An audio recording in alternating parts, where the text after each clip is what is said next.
না, আলহামদুলিল্লাহ আমি আসলে দাড়ি রাখছিল নবীজির সুন্নত এই কারণে। তো দাড়ির কোনো প্রভাব পড়াশোনাতে কোনো বিঘ্ন ঘটায় নাই, ভাইভাতেও কোনো সমস্যা হয় নাই। আর কারণ আমি অনেক আগে একটা ভাইভা অভিজ্ঞতা পড়েছিলাম। সেখানে লেখা ছিল যে কোনো এক সিনিয়র বড় ভাই ভাইভা বোর্ডে যাওয়ার সময় ওনার অ্যাপ্লিকেন্ট কপিতে দাড়ি ছিল। কিন্তু উনি ভাইভা বোর্ডে দাড়ি মানে ক্লিন শেভ করে গিয়েছিলেন। পরে ভাইভা বোর্ডের চেয়ারম্যান ওনার প্রতি বিরক্ত হয়েছিলেন যে তোমাদের কারণে পিএসসি সম্পর্কে মানুষ নেগেটিভ ধারণা রাখে। দাড়ি রেখে আসলে কি সমস্যা হইতো? আসলে ওই ভাই হয়তো ব্যক্তিগত কারণেই দাড়ি কাটছে। এরকম না যে ভাইভাতে মানে তারা নেগেটিভভাবে নিবে দাড়ি রেখে গেলে বা বেশি জটিল কোয়েশ্চেন করবে, এরকম আসলে না। আমি পিএসসিকে দেখছি মানে আমাদের তো ধর্মীয় স্বাধীনতা রয়েছে। আমাদের সংবিধানের ৪১ নম্বর অনুচ্ছেদ অনুযায়ী, তারপরে আমাদের ১২ রাষ্ট্র পরিচালনার মূলনীতি অনুযায়ী কিন্তু আমাদের ধর্মীয় স্বাধীনতা রয়েছে এবং প্রত্যেক ধর্মের মানুষই তাদের নিজ নিজ ধর্ম তাদের নিজস্ব এতে তাদের ধর্মগ্রন্থ অনুযায়ী পালন করতে পারবে। তো স্যাররা এটা আরও পজিটিভভাবে নিয়েছে। এটা দাড়ি রাখার কারণে কোনোভাবেই কোনো জটিলতায় পড়তে হয়নি। আমি আশা করি যারা ভবিষ্যতেও এটা তাদের ব্যক্তিগত ব্যাপার। আশা করি এই নিয়ে এটার কারণে পড়াশোনায় কোনো ব্যাঘাত ঘটবে না। আমি আসলে যে সময় শুরুতে বিসিএসের প্রিপারেশনের দিকে যাই, তখন আমার ইচ্ছা ছিল যে প্রশাসন ক্যাডারে যাওয়ার। তো নিজেকে নিজে মোটিভেট করার জন্য আমি টেবিলে এটা লিখি। ওই টেবিলে হয়তো সবসময় পড়া হয় নাই। ১ম ২ টা বছর আরকি পড়াশোনা ওই টেবিলে হইছে। তারপরে তো হলের টেবিলে আরও একসাথে গ্রুপ স্টাডিও করছি অনেক বন্ধুদের সাথে। সেন্ট্রাল লাইব্রেরিতেও গিয়ে পড়াশোনা করেছি। তো এই টেবিলে আমি নিজেকে মোটিভেট করার জন্যই ইনশাআল্লাহ যে আমি ৪৪তম বিসিএসে প্রশাসন ক্যাডার হব। তো আল্লাহ তাআলা আমার ১ম প্রচেষ্টাতেই আমি ৪৪তম বিসিএস এপিআর প্রার্থী হিসেবে সর্বপ্রথম অংশগ্রহণ করি এবং ১ম প্রচেষ্টাতেই আল্লাহ আমার কাঙ্ক্ষিত সাফল্য এনে দিয়েছে। তো এমনিতে আমার ৪৪তম ৪৫তম বিসিএসের ভাইভা সামনে ছিল। ৪৬তম রিটেন সামনের মাসেই, এই মাসেই ২৩ থেকে ৩ আগস্ট পর্যন্ত হবে। তো নিজেকে নিজে মোটিভেট করার জন্য এবং আমার যেই লক্ষ্য যে একদিন যাতে করে আমি আমার মানে আমার স্বপ্নই ছিল যে আমি ফিল্ড লেভেলে গিয়ে মানুষের দ্বারে গিয়ে যাতে কাজ করতে পারি। তো আমার কাছে মনে হয়েছিল যে আমার এই স্বপ্নের সাথে প্রশাসন ক্যাডারের চাকরিটাই আমার বেস্ট এবং এটাতেই আমি আমার বেস্ট এফোর্টটা দিতে পারবো। তো আলহামদুলিল্লাহ আল্লাহ সেটা কবুল করেছেন।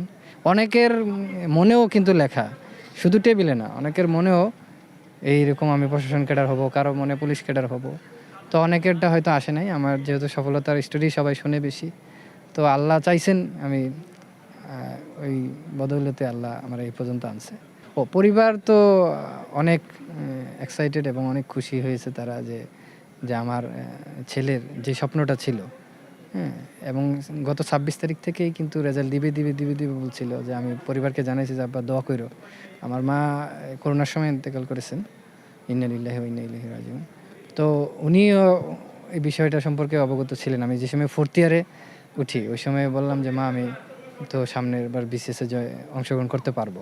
দোয়া কইরো, আমার ইচ্ছা আছে যে একদিন সহকারী কমিশনার ও নির্বাহী ম্যাজিস্ট্রেট হিসেবে দায়িত্ব পালন করার। হ্যাঁ, এবং বড় স্তর তো আছে। আমি এই কারণে টেবিলে লিখে রাখতাম। AC land, UNO, ADC, DC, উপসচিব, যুগ্ম সচিব, অতিরিক্ত সচিব, সিনিয়র সচিব, মন্ত্রিপরিষদ সচিব। এরকম মানে নিজেকে নিজে মোটিভেট করতাম। কোনো একটা আমার ছোটোখাটো গোলগুলা যখন পূরণ হইতো, আমি নিজেকে নিজে উপহার দিতাম যে, "যাক আজকে তুমি এটা সফল হইছো, তাইলে তুমি ১ কাপ চা খেতে পারো। হ্যাঁ, একটা আইসক্রিম খাও।" হ্যাঁ, তো নিজেকে নিজে মোটিভেট করার জন্য আরকি আমি এরকমভাবে আমি আগাইতাম। এবং আমি আমার পড়াশোনার ধাপগুলো আমি স্বল্পমেয়াদী, মধ্যমেয়াদী, দীর্ঘমেয়াদী আমি আজকে আগামী ১৫ দিন এরকমভাবে আগাতে চাই। তারপরের মাসে এরকমভাবে আগাতে চাই।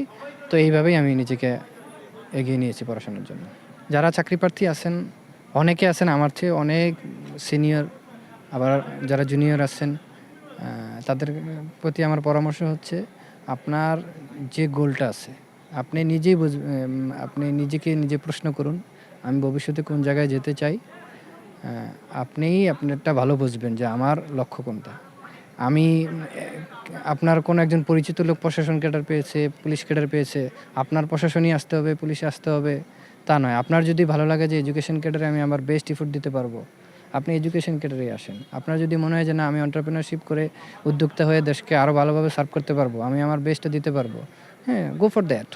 শুধুমাত্র মানে বিসিএস সিভিল সার্ভিসে আসতে হবে এরকম তো কথা নয়। তবে যারা চাকরি প্রার্থী আছেন অনেকেই এটার জন্য প্রত্যাশী, মানে ক্যাডার হওয়ার জন্য। আমি তাদেরকে বলবো আপনারা আপনাদের লক্ষ্যগুলোকে স্থির রাখেন। বিসিএস একটা লং জার্নি। এই জার্নি থেকে এই আমাদের যেই সময়টা, আমাদের এই সময়টাতে পারিবারিক চাপ, সামাজিক চাপ, বন্ধু-বান্ধবের চাপ সব কিছুর সামলাতে হয়। কিন্তু ইউনিভার্সিটির অ্যাডমিশন টেস্টে এতটা সামলাইতে হতো না। ৫-৬ মাস পড়লেই হতো। কিন্তু বিসিএস এর জন্য প্রায় ৩ থেকে ৪ বছর, ৫ বছরও লেগে থাকতে হয়। অনেকের ফার্স্ট চান্সে হয় না, ৩য়, ৪র্থ, ৫ম বিসিএস পর্যন্তও যেতে হয়। হ্যাঁ? আবার অনেকের কিন্তু ৫টা ৬টা ভাইবা দেওয়ার পরেও আসে না। তো আমি মনে করি সর্বোপরি আপনি চেষ্টা করুন, আপনারা সবাই চেষ্টা করুন। আপনার যদি লক্ষ্য স্থির থাকে, আপনার পরিশ্রম যদি উপযুক্ত পরিশ্রম থাকে, অবশ্যই আল্লাহ আপনাকে পৌঁছে দিবেন। যদি বিসিএস রিজিকে আল্লাহ রাখে অবশ্যই আপনি পাবেন। আর যদি বিসিএস না থাকে, আপনার পরিশ্রম সত্ত্বেও, অনেকেরই পরিশ্রম সত্ত্বেও কিন্তু প্রত্যাশিত ক্যাডার আসে না। তো তাদেরকে বলবো আপনারা কোনোভাবেই হতাশ হবেন না। আমার আল্লাহ তাআলা আপনার জন্য অবশ্যই একটা উপযুক্ত জায়গা রাখছেন, সেখানেই আপনি পৌঁছে যাবেন।